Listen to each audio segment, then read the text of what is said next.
The Niqabi Diary Season 1 illustrated book is now available in paperback. Own your copy now by clicking the link in the description box. Assalamu alaikum. You're listening to the Niqabi Diary series by The Pen, the sound of sisters raising their voices with the written word. I'm your host Samar, and thank you for listening. Don't forget to like, share and subscribe. Assalamu alaikum wa rahmatullahi wa barakatuh, Sister Tuscany. How are you? Wa alaikum assalam wa rahmatullahi wa barakatuh. Alhamdulillah, how are you? Alhamdulillah, very good. Jazakallah khair for joining us today for an episode of By the Pen, the sound of sisters raising their voices with written words. Sister Tuscany, we've interviewed you before for the Niqabi Diaries. Alhamdulillah, mashallah, is one of our guests on there. Alhamdulillah.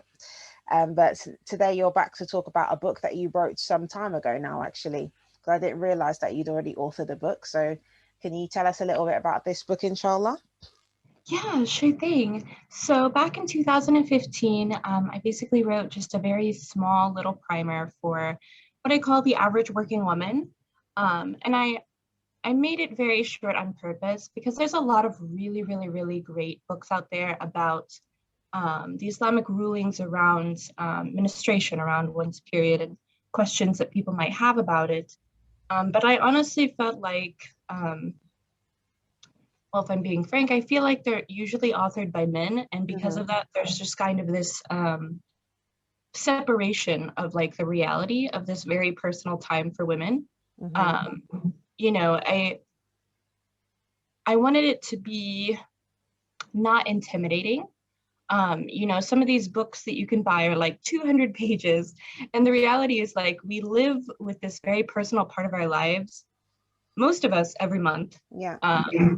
And so it's kind of, I would say, disconcerting when you're reading a book that deals with it in such a far off, dry capacity where it's like, you can tell sometimes that the author has just never experienced it and is like setting down rules that are so strict when in reality, like our bodies are all very different.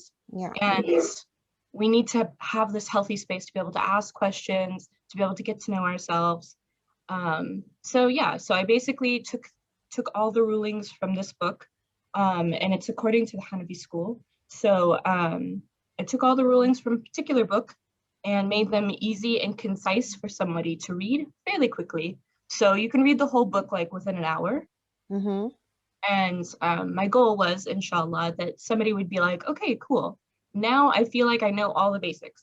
Like there's no questions about what like the basic period related questions would be. So I also tackled things like how exactly do we know when menopause starts according to Islam, because that's not something that's typically talked about, or like how do we know when our first period starts to count?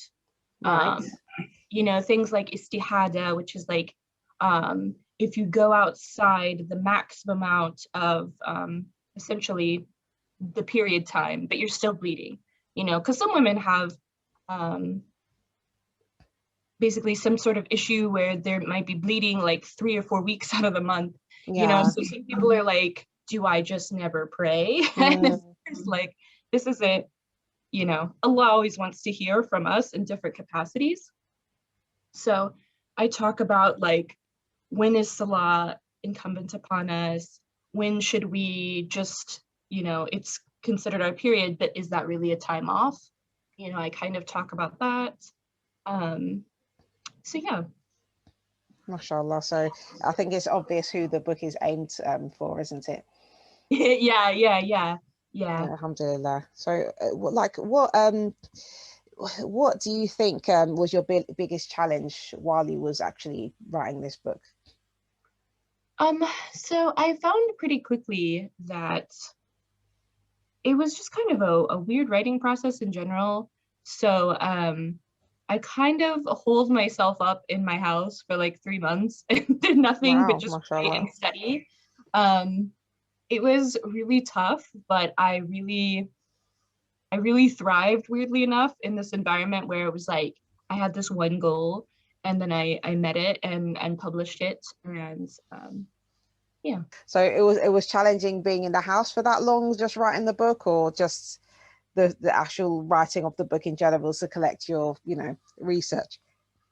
Well, I would say, just as like a side note, I would not advise for the average writer to kind of do this method, but I basically just like was in my house. I mean, like I went grocery shopping, you Mm-hmm. know, but it was like from the moment I woke up until I went to bed, I was either studying or writing. I wasn't really seeing many friends at that time. I was just like, I have to focus and get this done. Um, and I kind of make that little preface there just about, because sometimes people are like, oh, then maybe I should do this in order to write a book. And I Mm, think the writing process is different for everybody.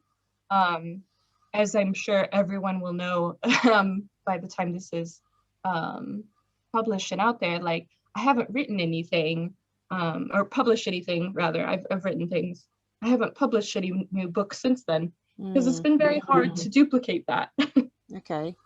So um, it's like, was writings, I mean, you say you obviously you are a writer, you do publish you know, not books as such, but you do write a lot of articles and blog posts and things. So would you say that you'd always aspire to actually write a book and get something out there? And do you have other books that you would like to write as well? Yeah, I actually currently have a fiction book kind of in the making. Mm-hmm. But the thing with fiction is that like the previous method I was talking about doesn't really work for fiction.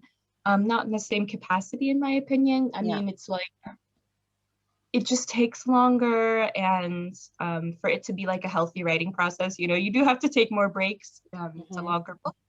It has different things that you have to research that might not be easily researched. Um, so there's, I think, a lot more that kind of goes into it in that capacity.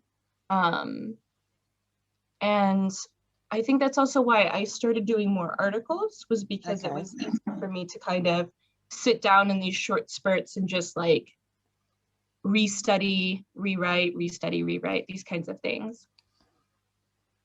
So what kind of advice would you give to other sisters who were thinking of putting a book out there? I think that the most important thing is to just practice. Mm-hmm. You know, I ended up finding what works for me kind of on like a whim. You know, I always made tea for myself, even when I was little, because I thought that's what writers did. What, make tea? Yeah, I always make tea when I sit down to write. Wow. Um, Okay. yeah, like when I was little, I didn't even drink it. I just thought it was like there for the vibes. Right, okay. Mashallah, that's different. I know it's like kind of weird, but like now, you know, I sit down and I drink my tea and I really think about what I want to write for the day. Um, Sometimes I'm not writing on my novels or anything. Mm-hmm. I'm just writing in a journal, where writing down like descriptions of things. Yeah. I think that that's going to be the best thing, is describing what's around you. Mm-hmm. So Hmm. like, would that be in the form of poetry, or just like any way that you feel is expressive? I think any way that you feel is expressive, because if we kind of start out by thinking like, okay, I'm going to write a poem today, or I have to write on my book today, that can kind of put some undue stress on you. Hmm. And I think that writer's block is ultimately born out of these situations usually. Yeah. The most prolific writers will write something each day. They talk about like they'll just look out their window and they just kind of scribble down like, here's the snow, this is what the snow would smell like, look like, feel like, this is a tree, you know, and it's like little things that we don't think about really sitting down and describing typically. Mm. But it's in these little practices that our writing really flourishes, and you end up making really, really great immersive descriptions of things, which is necessary in either the fiction or nonfiction fields. Okay, mashallah. So like what would you say, like you know, what's your best practice to get out of writer's block then, if you feel that, you know, that is like something, does it happen to you often? It does happen to me fairly often. I have a tendency to like to write in journal just about my feelings, what's Mm-hmm. around me. I also have some of those like little prompt books you can find, like Okay. 600 writing prompts or whatever. Yeah. And I might just open up like a Word document and just practice using those. I usually don't find that the prompts lead me to things that are necessarily publishable, I'll be honest. But it is just that practice. Like any craft, you want to make sure that you're practicing often and to not pressure yourself into making a masterpiece every time you sit down to write. Okay, alhamdulillah. And another question, do you think that do you think that it's easier personally? Do you find it personally easier to write like in a journal, like by hand, like 'cause you did mention that you have a journal, or type up on the straight onto like a computer and Word document? Like what's your kind of preferred method? Yeah, yeah. So for many, many years, I mean, gosh, probably since I was 10, I was writing in like a paper journal, and that really helped me until I was about 18 or 19. And then I started exploring more digital options. Mm-hmm. I've actually been using this website called Pinsu for a while. Called what, Uh, sorry? it's called Pinsu, Pintu. Pinzu. Yeah, Pinsu. Pinzu. Okay. Yeah.